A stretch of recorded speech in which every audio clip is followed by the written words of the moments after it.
Hi, my name is Christina Edwards, and I am with the Grand Canyon University SPD 500 class.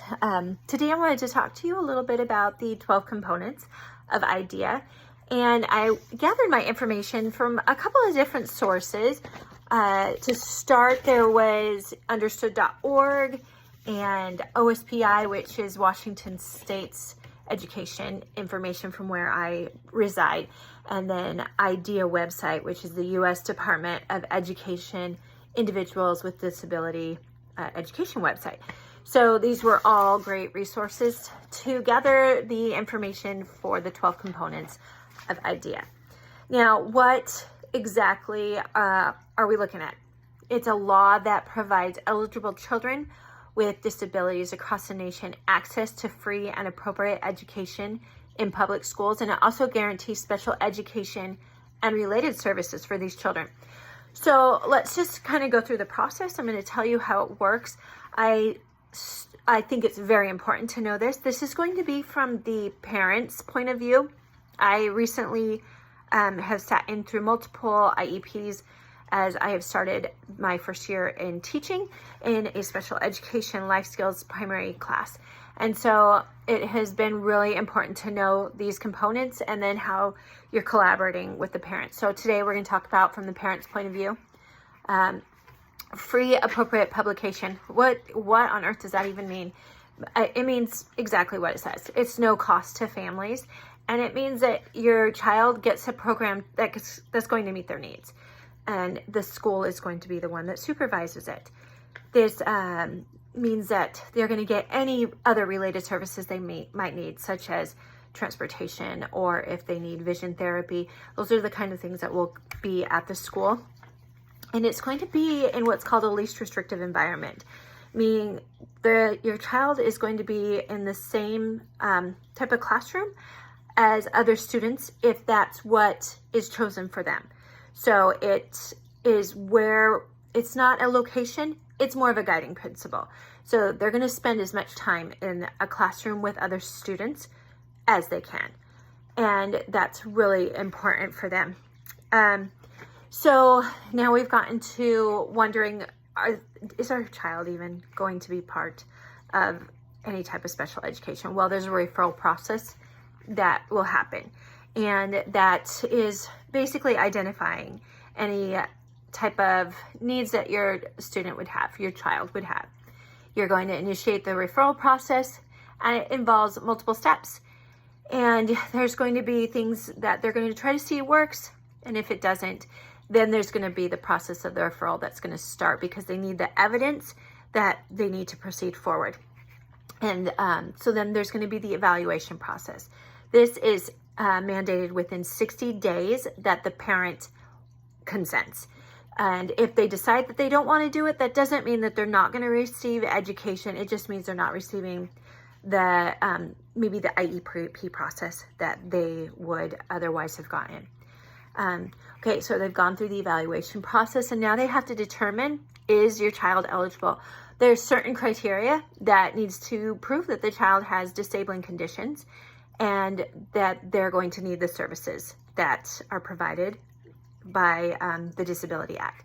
So they've gone through that. They've decided that this is where your child needs to be.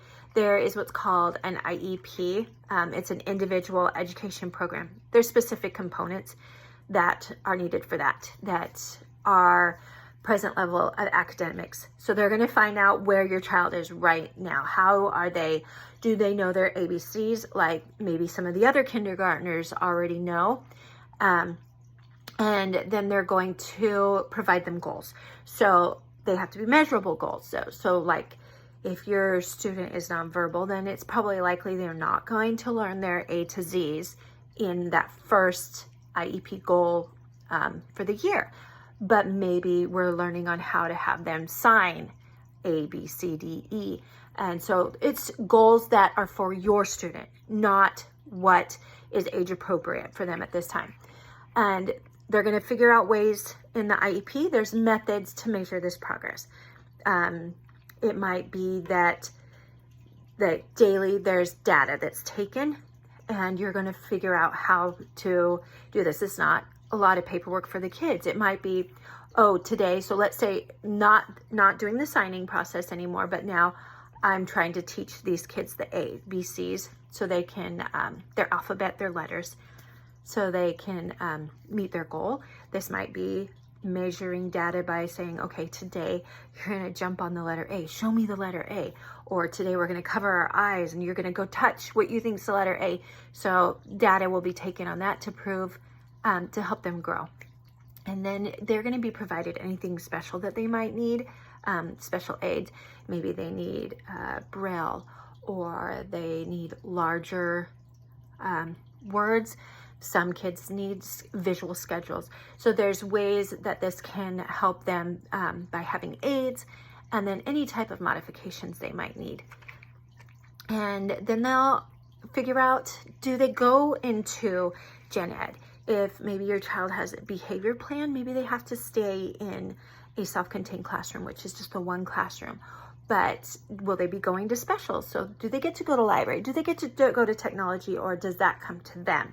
So there's different ways of trying to figure out where they sit. Then we have to figure out if they're going to participate in the assessments that are going on. So there's lots of different things that are part of the IEP, as well as a projected date, the frequency, where you're going to have it at, and how long the services are going to last. Now, once you've got the IEP, it doesn't end there. You need to have parent and student involvement. Now, some of the students may not be able to advocate for themselves. That's where the parent comes in. So I had a student last year. I was a paraprofessional at the time, and I was under a teacher, and we had no idea that this boy could talk and knew how to read. We thought that he didn't even know his ABCs, because we couldn't get him to even do anything like that for us. And I sat down and was reading with him one day, and he started reading everything on the page. And so it would have been, we could have set different goals for him in class if his parents had helped advocate for him a little bit more, then said, hey, he's reading, are you guys reading in class too? And that would have been really helpful. The IEP is reviewed annually, and then that's where we're just going to go through. Have they met their goals? If they haven't, how do we help them so they're not regressing? If they've met them, then we definitely want to set new goals so that they are constantly improving. And then there's procedural safeguards. This is just parents' rights and notices, so you guys know what's going on, as well as prior written notice. This is how it's just going to be informing you of the decisions that have been made in the IEP. If you have any changes that you that have been made to the IEP, or any type of refusals once you have had that meeting. And last, related services. So this is crucial support for your child. Do they need transportation on the bus? Maybe they need wheelchair accessible transportation. So the buses, they will have special buses for those. And maybe they need counseling at school or therapy. Those are things that they would have done at school, and that's provided to them for free. So I hope that this maybe helped you a little bit, and it was great for me to review the process, and I hope that it will help you understand a little bit more. Thanks. Have a good evening.